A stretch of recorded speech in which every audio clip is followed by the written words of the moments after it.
성부와 성자와 성령의 이름으로 아멘. 하늘과 땅을 만드시고 사람을 귀하게 지으신 하느님 아버지, 예수 그리스도를 저희에게 보내주시어 하느님을 아버지라 부르게 하시니 찬미 받으소서. 살아있고 힘이 있는 말씀으로 주님께서 친히 저희에게 사랑을 알려주시고 삶의 뜻을 깨우쳐 주시니 감사하나이다. 참으로 좋으신 하느님 아버지, 저희가 성경을 멀리하고 그 가르침을 알면서도 실행하지 못하였으니 성령의 능력으로 저희 영을 새롭게 하시어 성경을 가까이 하며 예수 그리스도와 이웃을 더욱 잘 알게 하여 주소서. 저희 구원을 간절히 바라시는 하느님 아버지, 저희가 성경을 생명의 말씀으로 받아들여 믿고 기도하고 살며 선포하게 하시고 언제나 예수 그리스도를 통하여 성령으로 하나 되어 아버지께 나아가게 하소서. 우리 주 그리스도를 통하여 비나이다. 아멘. 성부와 성자와 성령의 이름으로 아멘. 열린 성경 강좌에 오신 여러분 환영합니다.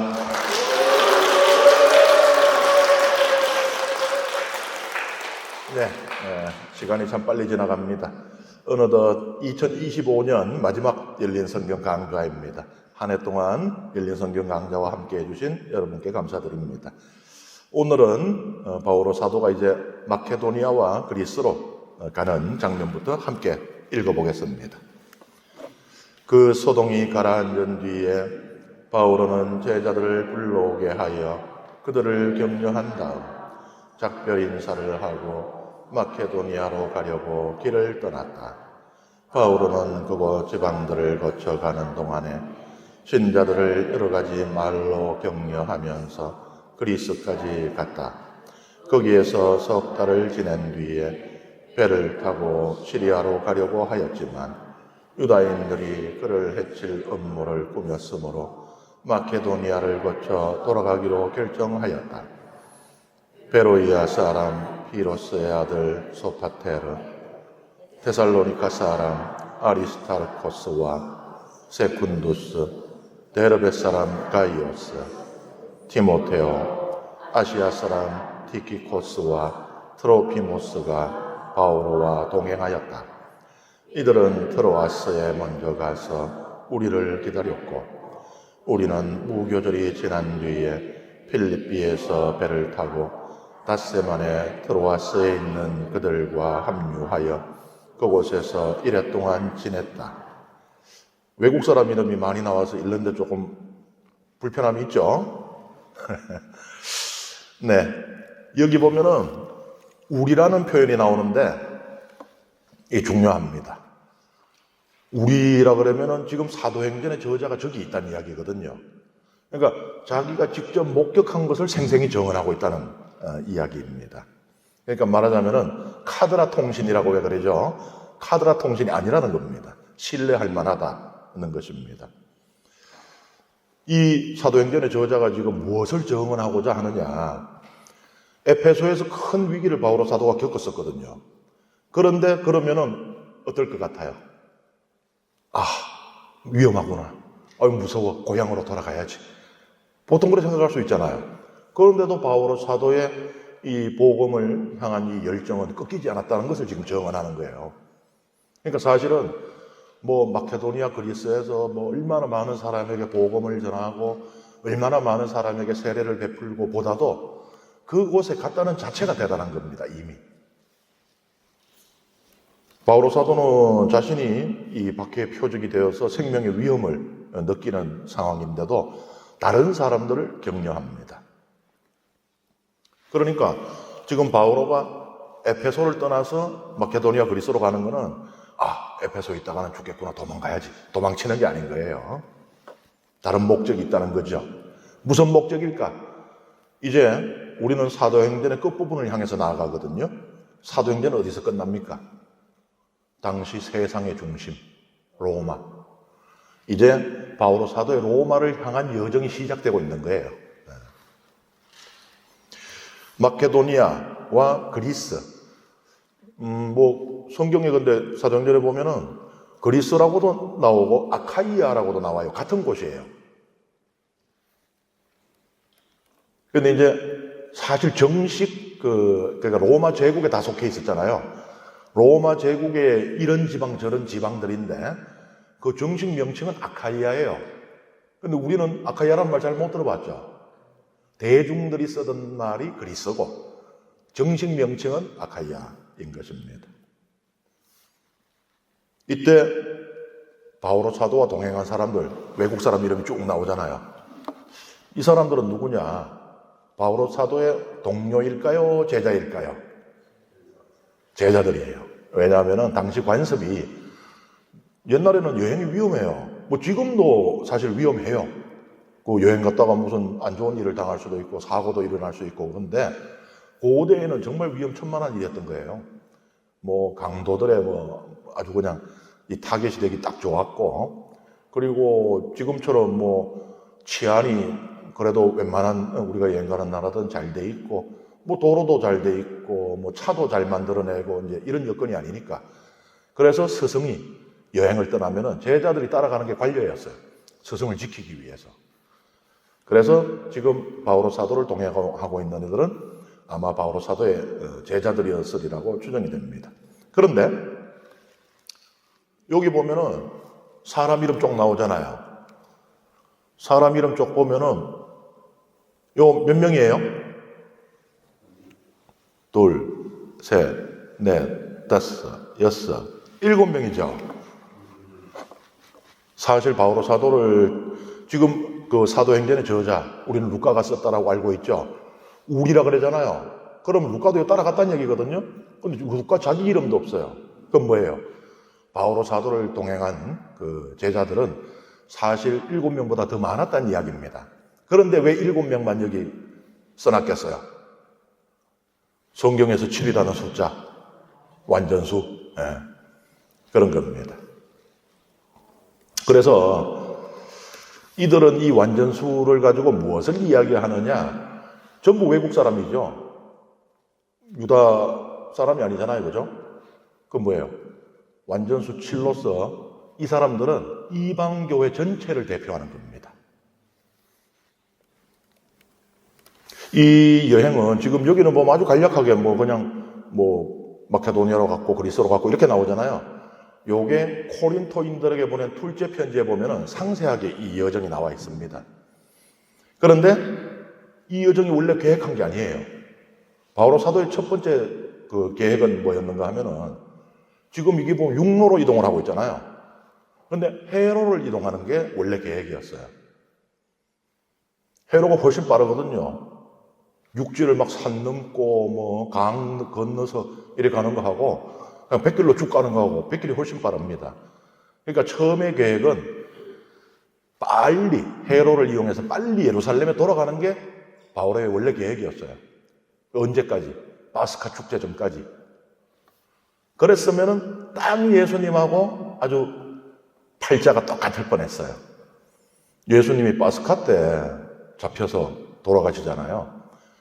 근데 바오로 사도의 이 첫 번째 계획은 무산이 되고 나중에 파스카 다음에 오는 3대 축제 중에 3대 축제가 뭐예요? 파스카. 50일 지나면 뭐예요? 오순절. 그리고 마지막에 추수할 때 초막절. 그래서 이 첫 번째 계획은 파스카 전에 돌아가는 것이었지만은 이 계획은 무산이 되고 오순절에 맞춰서 예루살렘을 가게 됩니다. 왜 이 바닷길을 이용하는 것을 포기했느냐? 음모를 꾸미고 있다는 이야기를 들었거든요. 배 위에서, 배는 어디 도망갈 데가 없잖아요. 바다 위에서. 배 위에서 바오로를 죽이고 사고사로 처리하려는 음모가 있다는 얘기를 들은 거예요. 바오로 사도는 죽으면 죽으리라. 죽음을 피하진 않습니다. 하지만 해야 할 일이 있거든요, 아직. 그러니까 배 위에서 그렇게 죽을 수가 없는 겁니다. 예루살렘을 가야 돼요. 거기에서 세상의 중심인 로마를 가야 됩니다. 그래서 황제 앞에서 세상의 중심에서 복음을 선포하고 죽어야 되는 막중한 사명이 있는 거예요. 그래서 배 위에서 그렇게 덧없이 죽을 수가 없는 겁니다. 그래서 배 여행을 포기하고 이제 육로를 선택한 것이에요. 이 음모가 참, 요새도 음모가 많겠습니다만은 우리 사극 보면은 한 반은 음모죠. 장희빈이니 전부 보면은 한 반은 음모야. 그 음모는 진짜 흔했어요. 로마 제국에서도 음모에 대한 기록들이 엄청납니다. 황제도 수시로 암살당해요. 그 고대 사회는 명예 사회였거든요. 명예를 지키기 위해서 목숨까지도 버릴 줄 아는 것이 고대 사회였어요. 그런데 음모는 예외예요. 음모를 알게 되면은 도망가도 수치스러운 일이 아니었습니다. 고대 로마의 그 관습이 그래요. 이것을 보면은 순교는 목적이 아닌 결과라는 것을 알 수 있어요. 그러니까 복음을 전하다가 순교하게 되는 거지 순교하기 위해서 복음을 전하는 게 아니라는 이야기입니다. 그렇거든요. 스스로 죽을 자리를 찾아 들어가는 것보다는 한 사람이라도 더 복음을 전하는 게 나은 거예요. 그래서 이제 바오로가 마케도니아로 가거든요. 거기에서 바오로의 활동은 이제 이렇게 이루어집니다. 함께 읽습니다. 주간 첫날에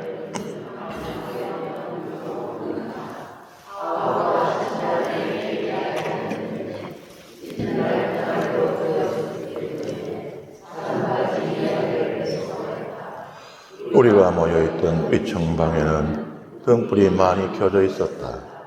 그런데 에우티코스라는 젊은이가 창문에 걸터 앉아 있다가 바오로가 길게 이야기하는 동안 깊은 잠에 빠졌다. 그렇게 잠에 취하여 그만 3층에서 밑으로 떨어지고 말았다.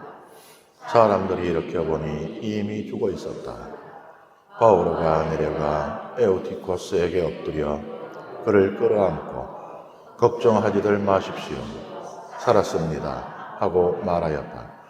바오로는 다시 올라가 땅을 떼어나누고 또 식사를 한 다음 날이 셀 때까지 오래 이야기를 하고 나서 떠났다. 그리고 사람들은 서른한 청년을 데리고 가면서 크게 위로를 받았다. 배를 타고 아소스로 떠났다. 거기에서 바오로를 배에 태울 참이었다. 바오로가 거기까지 육로로 가겠다고 하면서 그렇게 정한 것이다. 우리는 아소스에서 바오로를 만나 그를 배에 태우고 미틸레네로 갔다. 그리고 이튿날 그곳을 떠나 히오스 섬 앞바다에 이르렀고 다음 날 사모스 섬에 들렀다가 그 다음 날에는 밀레토스에 다다랐다. 바오로가 아시아에서 시간을 허비하지 않으려고 에페소를 그냥 지나치기로 결정하였던 것이다. 사실 그는 그토록 오순절에는 예루살렘에 있으려고 서둘렀다. 네, 아주 인상적인 사건이 발생하죠. 그러니까 마케도니아에서 무교절을 지냈다. 파스카를 지냈다는 얘기예요. 파스카하고 무교절은 붙어 있습니다. 이제 이것을 추정하기로는 파스카는 양 잡아먹는 날이잖아요. 그러니까 그 기원은 유목 문화에 있을 것이다라고 추정을 하고 무교절은 누룩 없는 빵 먹는 축제잖아요. 그러니까 그 기원은 농경 문화에 있을 것이다라고 봐요. 본래는 이게 아마 따로 그 기념되던 유목민족의 축제, 농경민족의 축제였으리라고 봅니다. 그런데 이스라엘이 어떻습니까? 이스라엘은 유목으로 시작하잖아요. 그죠? 아브라함 봐요. 그죠? 그렇지만은 가나안 땅에 정착한 뒤에는 농경이 주가 됩니다. 물론 그 방목도 하긴 했습니다만은. 그러니까 이 두 문화의 축제가 한대로 모여서 엮였다라고 보는 거예요. 그래서 파스카는 하루짜리 축제고 무교절은 7일짜리 축제인데 무교절이 파스카에 붙어 있어요.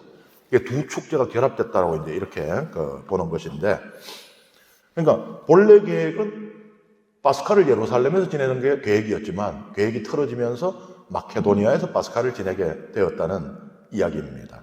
그리고 중요한 사실 한 가지. 우리는 바오로 사도이라면은 막 유다교의 적대적이고 막 율법의 파괴자고 보통 그런 생각을 많이 하잖아요. 예? 그런데 바오로 사도는 유다 관습을 잘 지켰어요. 파스카 지키잖아요. 그러니까 예수님도 마찬가지예요. 사람들은 예수님을 율법 파괴자라고 그러지만 예수님은 율법을 완성하러 왔다고 말씀하셨잖아요. 예수님도 유다의 관습을 지켰거든요.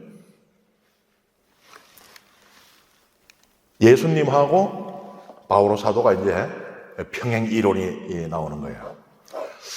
무교절이 가까웠을 때 예수님을 죽일 업무가 시작이 됩니다. 루카복음에 나오죠.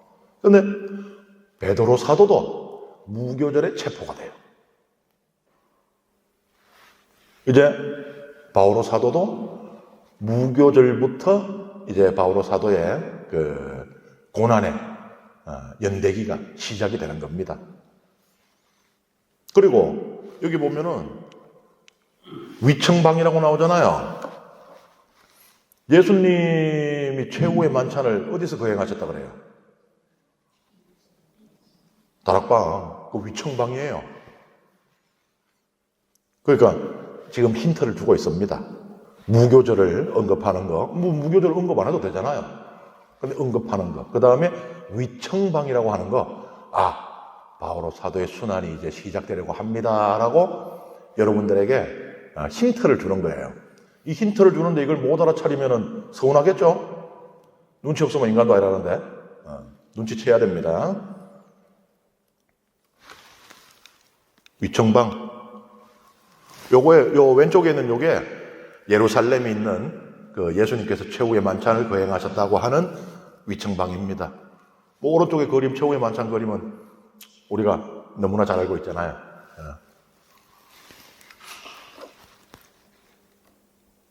마케도니아에서 출발한 이 바오로가 소아시아, 그러니까 튀르키예의 트로아스에서 주님의 성찬 예식을 거행했다라고 나옵니다. 말하자면은 미사를 거행했다. 이제 이렇게 이해를 하시면 되는 거예요. 초대 교회의 신앙생활이 어땠는지를 보여줍니다. 그러니까 토요일, 안식일에는 유다 회당에서 예배를 보고 주일, 주님의 날에는 함께 모여서 성찬 예식을 거행했다. 우리 지금 주일에 미사 하잖아요. 이제 그런 것입니다.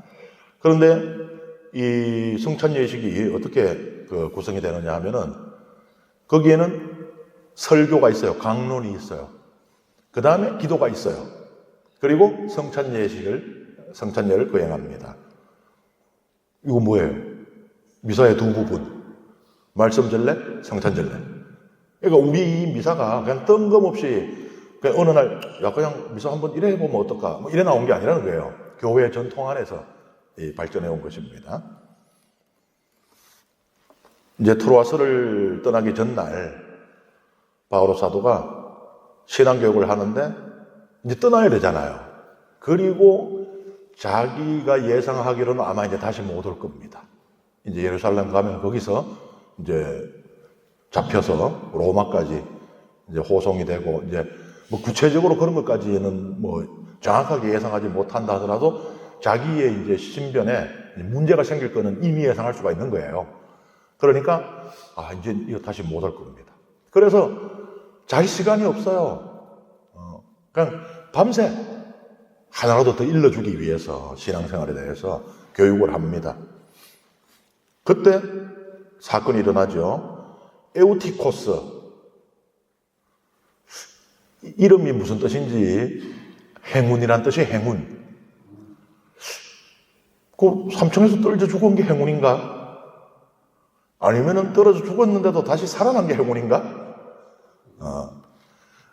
어쨌든 행운이란 뜻인데요. 이 청년이 그래도 열정이 있는 거예요.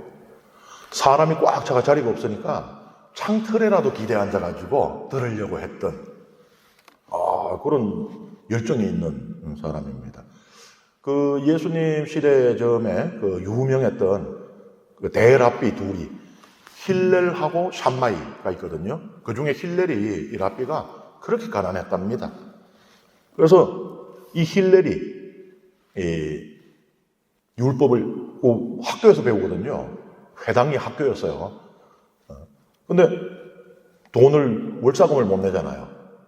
그래가지고 창틀에 앉아서 그렇게 그 공부를 했다는 그런 이야기가 있어요. 그런데 이 청년이, 에우티코스라는 청년이 그렇게 열정이 컸다라고 얘기를 했는데 앉아가지고 졸아요. 이거 어떻게 생각하세요? 뭐 여러분들도 공감하시잖아. 이 1년 성경 강좌를 들어올 정도로 열정이 있지만 앉아서 졸잖아. 열정이 있는 사람도 좋을 수가 있어요. 모든 것을 버리고 예수님을 따라 나선 제자들이 겟세마니에서 졸았잖아요. 그 열정이 없습니까, 그 제자들이?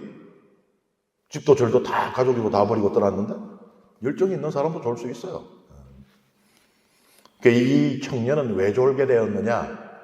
이 환경이.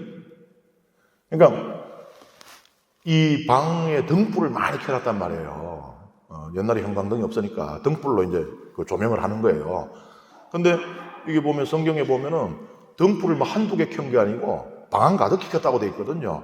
그럼 등불에서는 빛만 나나요? 열도 나잖아. 그 열이 어디로 몰려가요? 창문으로 가잖아.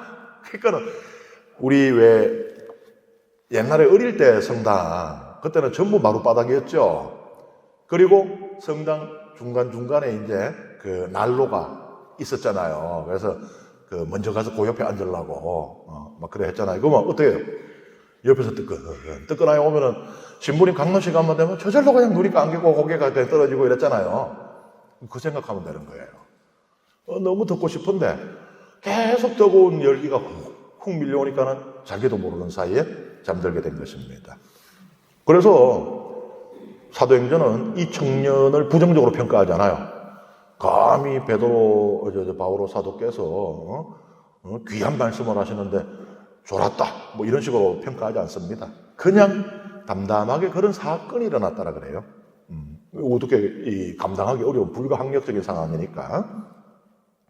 그래서 이제 이 청년이 떨어져 죽었는데 바오로가 이제 소생시켜요. 부활이 아니고. 부활은 다시 죽음을 보지 않는 거죠. 소생은 소생했는 사람들, 예수님이 살린 사람이나 뭐 엘리야가 살린 사람이나 지금까지 살아있대요? 죽죠. 그러니까 소생은 죽음이 잠시 연기되는 거고 부활은 다시는 죽음을 보지 않는 거니까. 그래서 예수님께서 라자로를 부활시키셨다. 맞아요? 틀려요? 라자로 지금 옆 동네에 살던가요? 살아있으면 부활시키셨다가 맞고 라자로 죽었잖아요. 그죠? 그럼 소생시키셨다.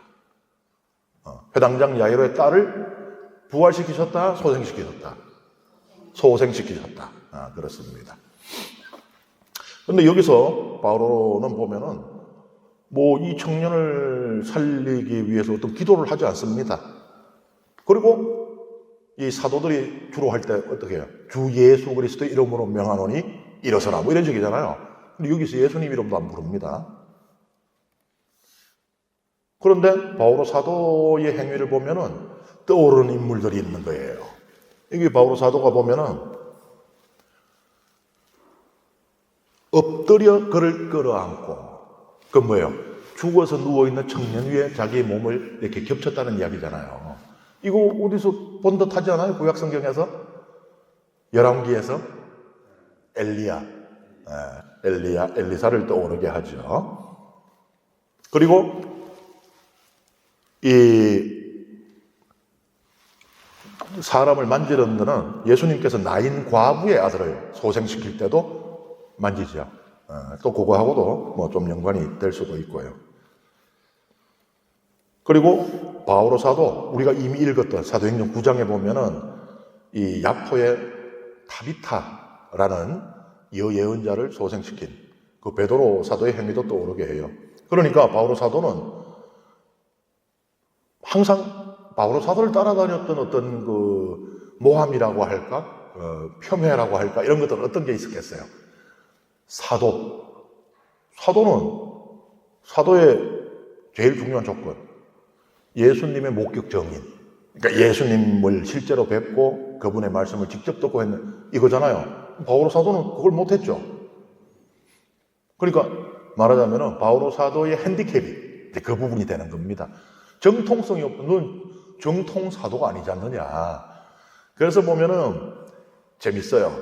이 성경에 보면은 바오로를 사도라고 잘 안 불러줍니다. 근데 바오로는 자기는 자기를 사도라고 불러요. 그러니까 사도행전하고 서간들하고 이렇게 쭉 읽어보시면은 바오로를 사도라고 안 불러요. 자기가 나는 사도인데 이러는 거예요. 그러니까 그 핸디캡이 있었던 겁니다. 그 바오로 사도는 여기서 뭘 말하고 있는가? 나는 예언자들의 전통을 잇고, 엘리야, 엘리사, 그리고 예수님의 전통도 잇고, 또 여러분들이 사도 중에 사도들의 어떤 사도의 우두머리라고 하는 베드로의 전통도 잇고 있는 사람이다. 그러니 내 자격을 문제 삼지 마라라는 얘기인 거예요. 이 사건은 소생이라고 제가 말씀드렸어요. 부활이 아니라 그랬어요. 그런데 언제 이 사건이 일어납니까? 주일에 일어났잖아요. 성탄 예식을 주일에 거행했다니까. 그러니까 주일에 부활, 주님의 부활한 날이 주일이잖아요. 그래서 이 사건 자체는 소생이지만 이걸 통해서 또 뭔가 하나를 힌트를 주고 있어요. 지금 여기 보면은 무교절, 그 다음에 위청방, 이거 전부 순환하고 연관된다 그랬잖아요. 근데 순환이 끝이 아니라는 겁니다. 바오로 사도는 예루살렘에 가서 고초를 겪고 로마에 가서 순교하겠지만 그게 끝이 아니라는 거예요. 끝은 뭐예요? 바오로의 부활, 영광스러운 부활.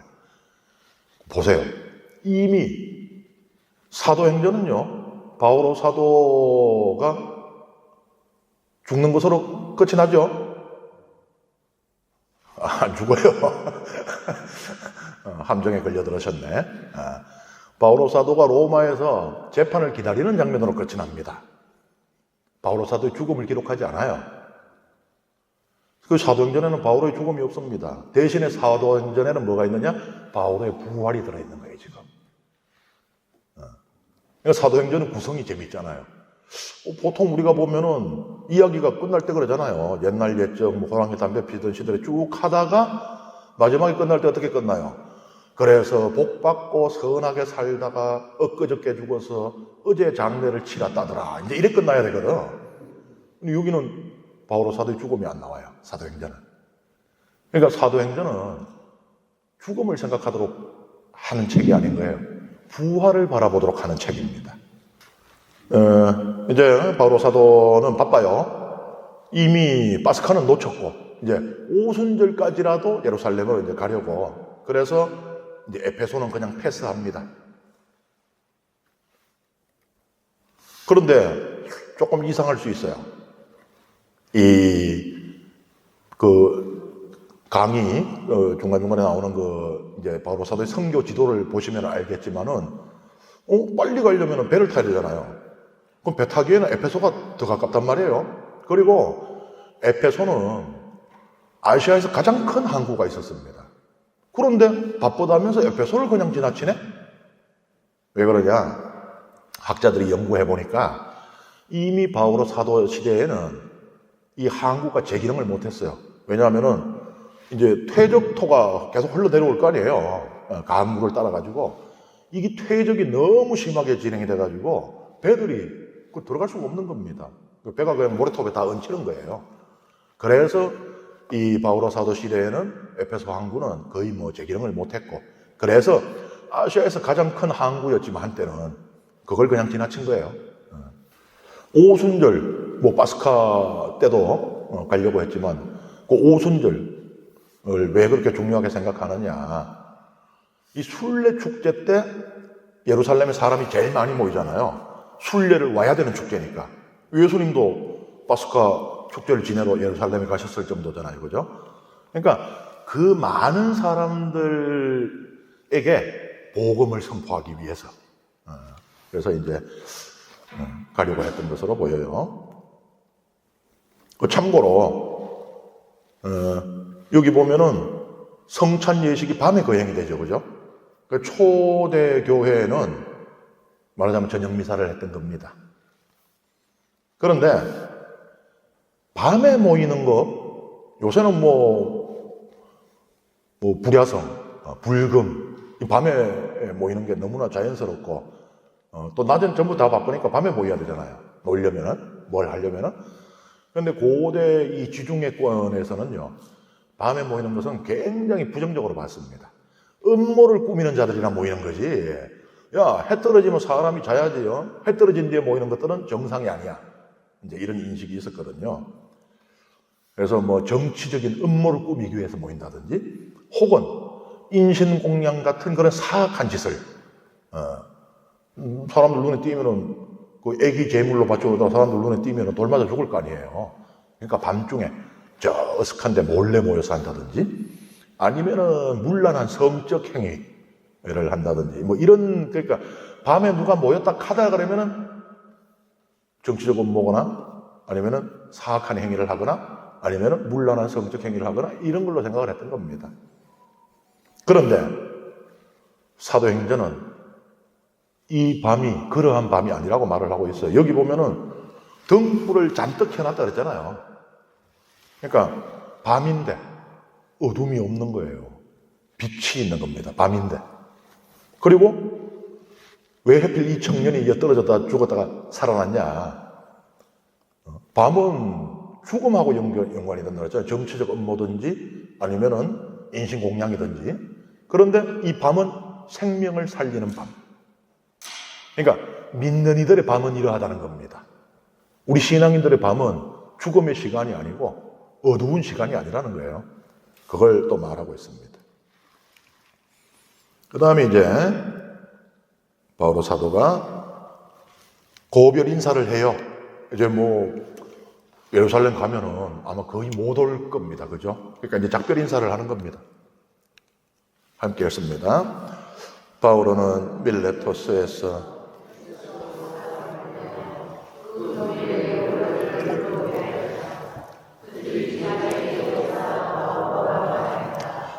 여러분은 내가 아시아에 발을 들여놓은 첫날부터 여러분과 함께 그 모든 시간을 어떻게 지냈는지 잘 알고 있습니다.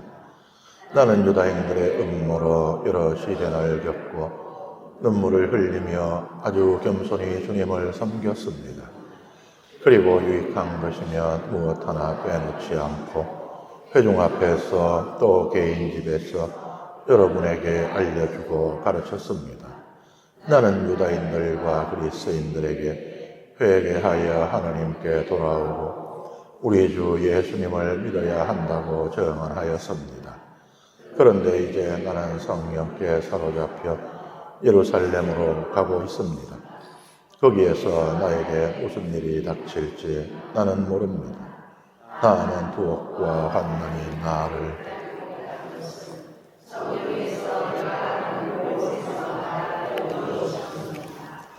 그러나 내가 달릴 길을 다 달려 주 예수님께 받은 직무 곧 하나님 은총의 복음을 증언하는 일을 다 마칠 수만 있다면 내 목숨이야 조금도 아깝지 않습니다. 이제 내가 두루 돌아다니며 하나님의 나라를 선포한 여러분 가운데에서 아무도 다시는 내 얼굴을 볼 수 없으리라는 것을 나는 압니다. 그래서 여러분 가운데 그 누구의 멸망에 대해서도 나에게는 잘못이 없다는 것을 나는 오늘 여러분에게 엄숙히 선언합니다. 내가 하나님의 모든 뜻을 무엇 하나 빼놓지 않고 여러분에게 알려주었기 때문입니다. 여러분 자신과 모든 양떼를 잘 보살피십시오. 성령께서 여러분을 양떼의 감독으로 세우시어 하나님의 교회 곧 하나님께서 당신 아드님의 피로 얻으신 교회를 돌보게 하셨습니다. 내가 떠난 뒤에 사나운 이리들이 여러분 가운데로 들어가 양떼를 해칠 것임을 나는 압니다. 바로 여러분 가운데서도 진리를 왜곡하는 말을 하며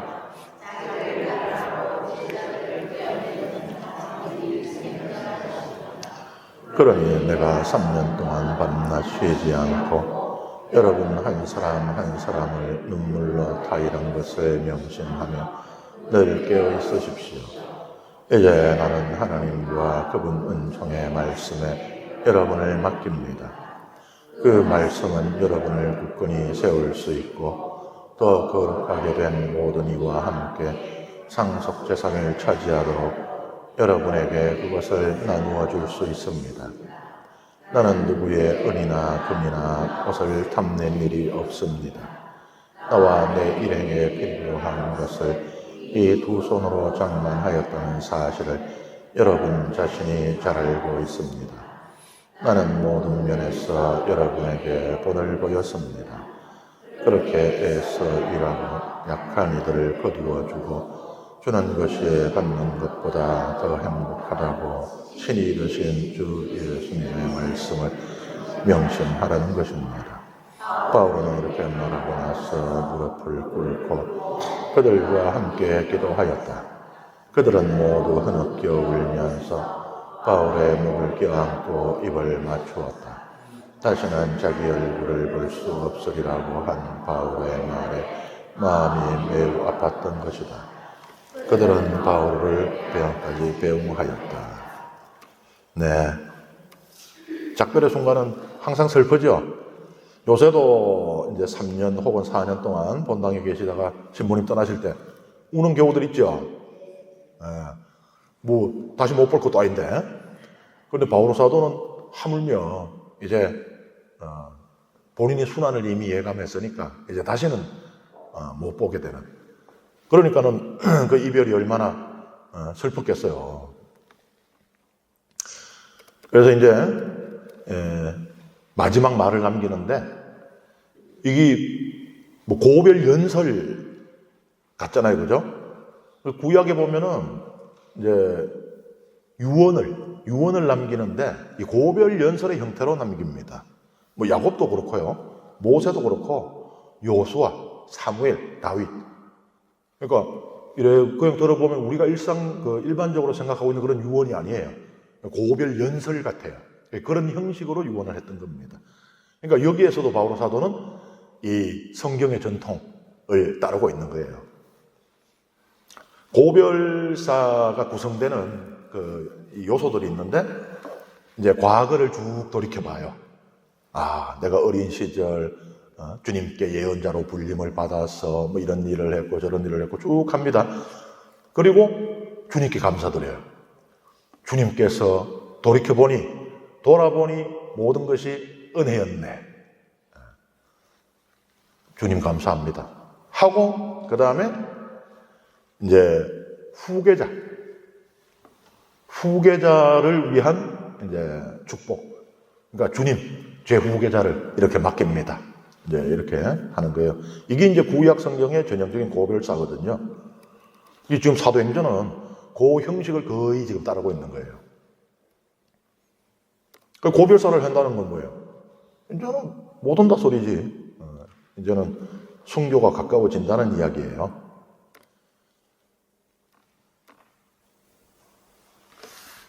그게 이제 바오로 사도가 이렇게 얘기를 할 때 사람들은 귀가 쫑긋쫑긋했을 거예요. 물론, 아이고, 우리를 위해서, 우리를 구원으로 이끌어주기 위해서 그렇게 고생만 하시다가, 아이고, 이제 가시는구만. 그것 때문에도 그렇겠지만은, 귀를 더 쫑긋거릴 이유가 있었어요. 왜냐면은, 고대인들은 어떤 생각이 있었는가 하면은, 지혜로운 사람들 있잖아요. 현명한 사람들. 이 지혜로운 사람들이 가장 약발이 좋을 때가 언젠가 하면 죽음 직전이라고 그랬어요. 죽음 직전에 신통한다고 믿었습니다. 그래서 원래도 지혜로운 사람이었지만은 그 죽음 직전에는 정말로 거의 신적인 이 통찰력을 보여준다고 생각했어요. 그래서 이제 우리 동네에 보면은 옛날엔 동네마다 다 지혜로운 어른들 한 분씩 계셨잖아요, 그죠? 그 어른이 이제 돌아가실라 한다 그러면은 다 모이는 거예요. 다 모여가지고 무슨 말씀하시는가 요래 듣습니다. 그래서 그게 뭐 마을에 이제 뭐 몇 년 내에 들이닥칠 대기근에 대한 예언일 수도 있고, 아니면은 다른 나라에서 침략해 올 것에 대한 그런 것일 수도 있고. 그러니까 이건 꼭 들어야 돼요. 이건 뭐 들어도 되고 안 들어도 되는 게 아니라 꼭 들어야 돼. 그래서 바오로 사도는 지혜로운 인물이었잖아요. 그러니까 바오로 사도가 고별사를 시작하니까 야, 고별사를 시작하는구나. 귀가 쫑긋쫑긋하면서 아마 받아 적었을 거예요. 이 바오로 사도의 고별사의 구조가요, 키아슴이라는 구조를 갖고 있거든요. 이 그리스 알파벳으로 오른쪽에 조금 뭐예요? 좀 그리스어잖아요. 어떻게 읽어요? 알파요 오메가이신 그리스도. 제가 이제 군대에 있을 때 이제 우리 배지가 있어요. 저렇게 생긴 배지가. 그걸 이제 좀 달고 다녔더니 전부 다 병사들이 놀리는 거예요. PX 병이라고. 군대 PX 있잖아요. PX. 야, 너 새로운 PX 병이냐? 무식한 것들. 그리스어도 모르고. 그 그리스어로 요 X, 요거를 키라 그래요. 키. 그리고 요 우리 P자처럼 생기는 건 로라 그래요. 키로 크리스토스의 첫 두 글자인 거예요. 그 키아섬이라는 거는 키자 형태의 구조라는 얘기예요. 바오로 사도의 이 고별사가 이 키자 형태. 이 키아섬은 전형적으로 요 두 가지 양식을 따라요. 하나는 A, B, B, A예요. 그러니까 1절부터 5절까지가 A고, 그 다음에 6절에서 10절까지가 B고, 그 11절에서 15절까지가 B 다시고, 그 다음에 16절에서 20절까지가 A 다시고. 그러니까 A하고 끝에 있는 거, 앞에 있는 거하고 뒤에 있는 게 비슷해요, 내용이. 그 다음에 가운데 있는 거 두 개가 내용이 비슷해요. 똑같지는 않습니다. 요런 구조거나, 아니면은 더 특징적인 것은 C가 하나 낑겨요. 그러니까 앞에 있는 거하고 뒤에 있는 게 비슷하고, 여기 있는 거하고 여기 있는 게 비슷하고, 여기에는 다른 게 들어가 있어요. 이제 바오로 사도의 고별사가 어떤 구조로 돼 있냐, 요래 돼 있어요. 제일 앞부분에 바오로 사도의 모범에 대한 이야기. 나는 이렇게 살아왔습니다. 나는 이렇게 했습니다. 그리고 마지막 부분도 바오로 사도의 모범이에요. 그러니까 A-가 되죠. 그 다음에 가운데 있는 거, 바오로 사도 나는 이제 예루살렘 가면 박해받을 겁니다. 하고, 그 다음에는 에페소 교회 여러분들도 박해받을 겁니다. 똑같진 않죠? 하나는 바오로의 박해고 하나는 에페소 교회의 박해니까. 하지만 박해라고 하는 공통점이 있죠? B-인 거예요. 그리고 여기는 C가 들어있는 구조예요. 요 앞에서 받는 두 번째 요 구조입니다. C는 당부의 말씀이에요. 그러면은 여러분들이 딱 보실 때 요 두 번째 구조를 봐요. A, B, C, B-, A- 같으면 뭐가 제일 중요하겠어요? 그러니까 제일 중요하니까 가운데 낑가놨지. 이 정도는 눈치를 때려맞춰야 돼요. 이거는 성경의 전문가일 필요도 없어. 눈치만 있으면 이거는 딱 봐도 C가 제일 중요하지. 그러니까 폭 감싸고 있잖아요. 그래, 바오로 사도의 고별사에서 가장 중요한 부분은 당부의 말씀이에요. 생각해도 그렇지. 이제는 다시 못 올 길을 떠나는데, 떠나면서 정말 하고 싶은 게 내 자랑이겠어요? 아니면, 나 이제 죽는데 이거겠어요? 당부. 여러분 자신과 모든 양떼를 잘 보살피십시오. 성령께서 여러분을 양떼의 감독으로 세우시어 하나님의 교회, 곧 하나님께서 당신 아드님의 피로 얻으신 교회를 돌보게 하셨습니다. 그러니까 에페소의 원로들, 다시 말하자면 바오로 사도의 후계자들에게 하는 얘기예요. 내가 3년 동안이나 정말 눈물로써 또 피땀을 흘려가면서 일궈놓은 이 에페소 교회, 이 교회 여러분들이 잘 인도해야 됩니다. 그 당부를 하는 거예요. 에페소 신자들 전체가 아니고 왜 에페소 교회 지도자들에게만 이 말씀을 하느냐. 양은요, 자도 돼. 목자만 깨어있으면 양 완전합니다.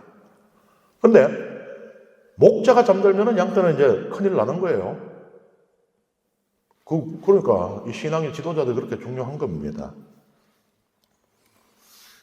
또 전쟁으로 비유하자면은 이 교회 지도자들은 경계병, 보초라고 할 수 있어요. 아니 다른 군인들은 다 자도 돼요. 자야지. 또 내일 또 뭘 하지. 근데 보초가 잠들면 어떻게 돼요? 다 죽는 거예요. 그래서 바오로 사도는 이미 본인이 떠나고 난 뒤에 에페소 교회에도 박해의 바람이 불어올 것을 지금 예상하고 있잖아요. 많은 사람들이 신앙이 흔들릴 겁니다. 많은 사람이 두려우며 신앙을 버릴 거예요. 그때 지도자들이 앞에 있어야 되는 겁니다. 지도자들이 자신의 목숨으로서 신앙을 지켜야 되는 거예요. 그래야지 다른 사람들이 힘을 내고 하는 거죠. 지도자들은 뒤로 빠져가고 어디 가가 숨었는 동 보이도 안 하고 앞에 그 신자들만 앞에 내세워가지고 그러면 안 된다는 겁니다. 여기서 눈여겨볼 부분이 있는데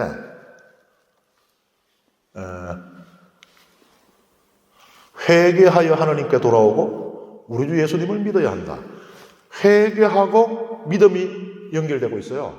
사도행전에서 이렇게 연결되는 건 여기밖에 없어요. 회개하고 믿음하고 연결되는 거. 복음에 보면 회개하고 믿으라 이렇게 나오잖아요. 그런데 사도행전에서는 딱 여기만 회개하고 믿음을 연결짓고 있습니다. 이게 뭐예요? 회개하고 후회하고 구분하란 얘기예요. 후회는 그냥 과거에 사로잡히는 겁니다. 내가 그러지 말았어야 했는데, 내가 그 주식을 샀어야 됐는데, 뒤만 바라보고 있는 겁니다, 회개는. 후회는. 근데 회개는요, 믿음을 향해서 앞으로 나아가는 거. 그러니까 회개는 뒤를 바라보는, 후회는 뒤를 바라보는 것이고, 회개는 앞을 바라보는 거예요. 이거를 명확하게 알라고, 그냥 회개하라. 따로 하고, 그냥 믿어라. 따로 할 수도 있지만, 굳이 두 개를 연결시켜 놓은 거예요. 그리고 또한, 우리는 회개를 윤리적인 영역으로 많이 생각을 하잖아요. 윤리적으로 잘못된 것을 고치는 것. 이렇게 많이 생각을 하잖아요. 그런데 회개는 믿음의 영역에 있는 거라는 거예요. 사실 우리가 인간의 윤리라는 기준을 가지고 판단들을 많이 하지만 인간의 윤리는 항상 불완전합니다. 1000년 전에도 그랬고 지금도 그래요. 1000년 뒤에도 그럴 겁니다. 윤리 자체가 변해요. 기술의 발전, 사회 변화, 다양한 가치의 등장에 따라서 윤리가 변해요, 계속. 그러니까는 완전한 건 안 변해야 되잖아요. 불변의 진리여야 되잖아요. 근데 윤리가 계속 변한다는 건 뭐예요? 불완전하다는 얘기예요. 그러니까 인간의 불완전한 윤리에 너무 모든 것을 다 걸어서는 안 되는 겁니다. 회개는 그런 윤리적인 차원을 뛰어넘는 거라는 이야기입니다. 회개는 윤리적인 각성보다도 나의 시선을 하느님께로 향하는 것. 이건 거예요. 그렇게 되면은 윤리는 또 따라오죠, 사실. 그리스도 윤리. 인간의 윤리가 아닌 그리스도의 윤리가 따라오게 돼 있죠. 근데 중요한 것은 순서가 바뀌면 안 된다는 겁니다. 나 이때까지는 내가 좀 이렇게 다른 사람에게 관대하지 못한 그런 모습을 보였는데 이제는 다른 사람에게 좀 따뜻한 사람이 되어야지. 좋아요. 좋지만 회개는 그것으로 그치지 않는 게 그걸 넘어서는 겁니다. 하나님을 나의 중심으로 삼아야지. 하나님께 모든 것을 걸어야지. 이게 회개라는 거예요. 네, 이번 시간 강의는 여기서 마치겠습니다. 감사합니다.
오소서 성령이여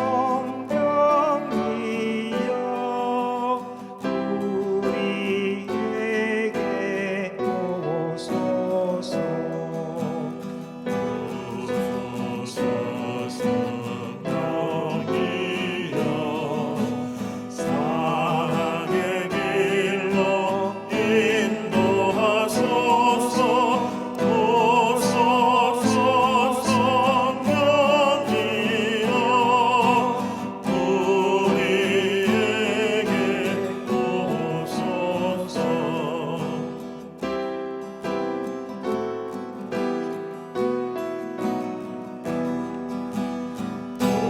오소서 성령이여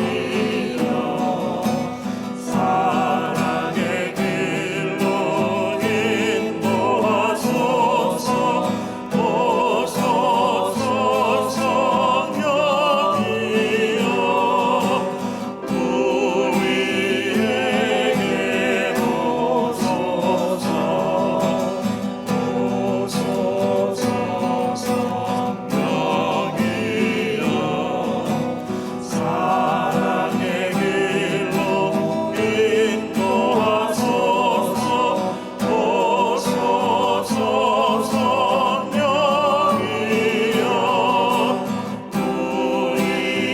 우리에게 오소서